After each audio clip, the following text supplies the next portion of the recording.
Lord's Institute of Engineering and Technology Hyderabad का वाहिद Muslim minority autonomous engineering institute affiliated to Osmania University बेहतरीन placements के साथ। अस्सलाम वालेकुम नाज़रीन, आज नज़र डालते हैं देश की राजधानी नई दिल्ली और उत्तर प्रदेश से कुछ खास खबरों पर।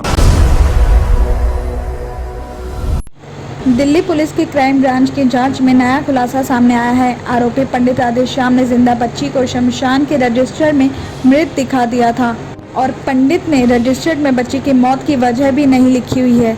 दिल्ली पुलिस ने सेना के कैमरों से मिले सीसीटीवी फुटेज से इस बात का खुलासा किया है और साथ ही पुलिस ने पंडित राधेश्याम के 2 मोबाइल उसके घर से भी बरामद कर लिए हैं और दोनों ही मोबाइल को फॉरेंसिक जांच के लिए भी भेज दिया गया है। आपको बता दें कि क्राइम ब्रांच के एक सीनियर पुलिस अधिकारी ने बताया है कि पंडित राधेश्याम ने बच्ची की मौत का टाइम शमशान घाट के रजिस्टर में शाम 5:30 बजे का लिखा हुआ है।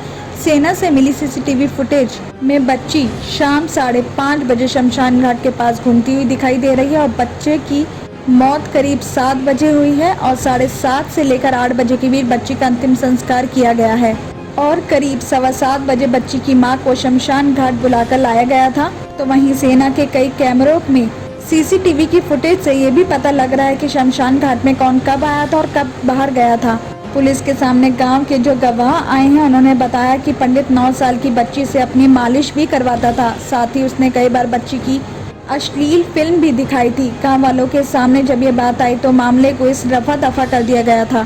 साथ ही आपको ये भी बता दें कि आरोपी पंडित राधेश्याम ने पूछताछ में बच्ची के साथ दुष्कर्म करने की बात स्वीकार की है। उसने माना है कि वो अक्सर बच्ची के साथ छेड़छाड़ करता था।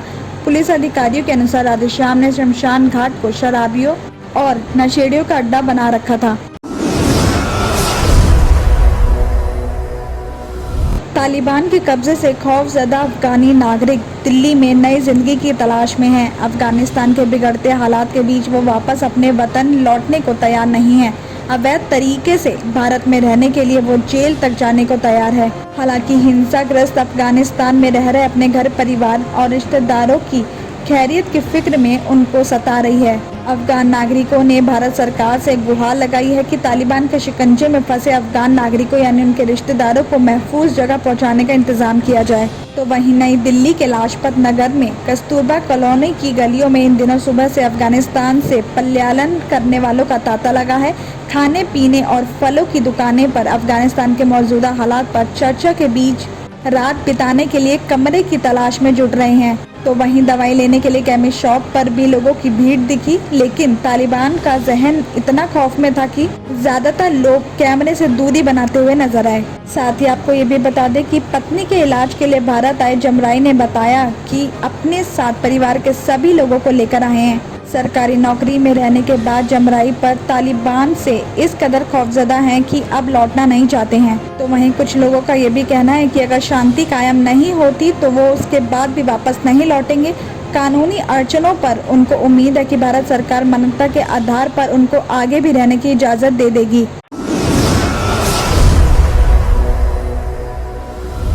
दिल्ली के भलसवा डेयरी में चाय समोसे बेचने वाला एक शख्स यूपी पुलिस के इंस्पेक्टर की वर्दी पहनकर रौब झाड़ रहा था। इस आरोपी की पहचान झुंसी प्रयागराज यूपी में रहने वाला जय सिंह यादव बताई जा रही है। इस मामले में जिला पुलिस के एक अधिकारी ने बताया कि जब वो पीसीआर वैन से गुरुद्वारा गुरु नानक देव कॉलोनी से भलसवा की तरफ जा रहे तो इस बीच लिबासपुर अंडरपास के पास पुलिस अधिकारियों ने एक यूपी पुलिस के इंस्पेक्टर को खड़े देखा। फोन पर किसी से बात कर रहा था। कुछ देर बाद दोनों वापस आए तो यूपी पुलिस का इंस्पेक्टर वहीं खड़ा हुआ था। दोनों ने उसके पास पीसीआर रोकी तो उससे बातचीत भी करने लगे। आरोपी खुद को यूपी पुलिस का इंस्पेक्टर भी बताने लगा। वो किसी सरकारी काम से नरेला जा रहा था। जब पुलिस अधिकारी ने आरोपी की वर्दी देखी तो उसके कंधे पर वर्दी का स्टार उल्टा लगा हुआ था और इसके अलावा नेम प्लेट भी गलत लगी हुई थी। शक होने पर पीसीआर के जवानों ने आरोपी से आई कार्ड दिखाने के लिए कहा तो वो आनाकानी करने लगा और इधर उधर की बात बनाने लगा। दबाव बनाने पर आरोपी ने आई कार्ड निकाला तो उस पर हिंदी दैनिक का नाम लिखा हुआ था और आई कार्ड भी धुंधली छपी हुई थी। शक होने पर पुलिस अधिकारी ने पीसीआर कॉल करके आरोपी को गाड़ी में बिठा लिया। पूछताछ करने पर आरोपी ने बताया कि वो प्रयागराज बस स्टैंड पर समोसे और चाय की रेहड़ी लगाता है और किसी वजह से वो पिछले करीब 7 महीने से नरेला में किराए पर रह रहा है और लोगों पर रौब झाड़ने के लिए वो यूपी पुलिस के इंस्पेक्टर की वर्दी में रहता था। पुलिस आरोपी से पूछताछ करके मामले की छानबीन कर रही है।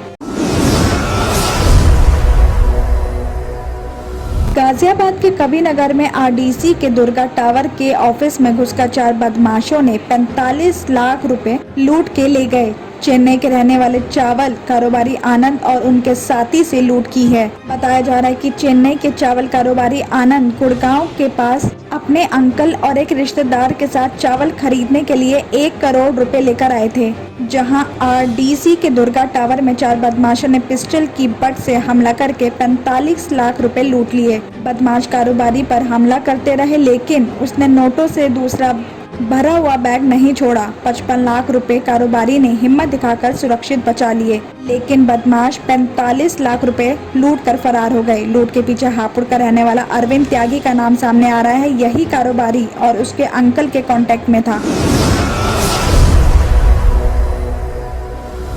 अल्हम्दुलिल्लाह, हर साल की तरह इस साल भी आशुरा 10 मुहर्रम शरीफ के मौके पर जियारत आसार मुबारक करवाई जाएगी।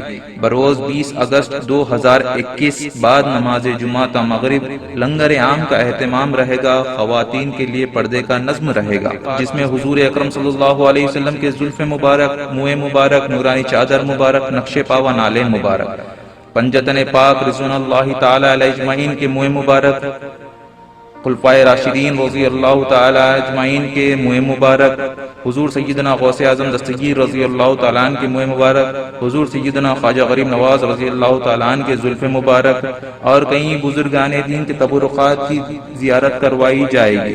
बामकाम खानक़ाए क़ादरिया रज़विया हुजूर रफ़ीक़ दमा रोड रूबरू पिल्लर नंबर 238 मुंतसिल गली TS paradise function hall dairy farm Hyderabad.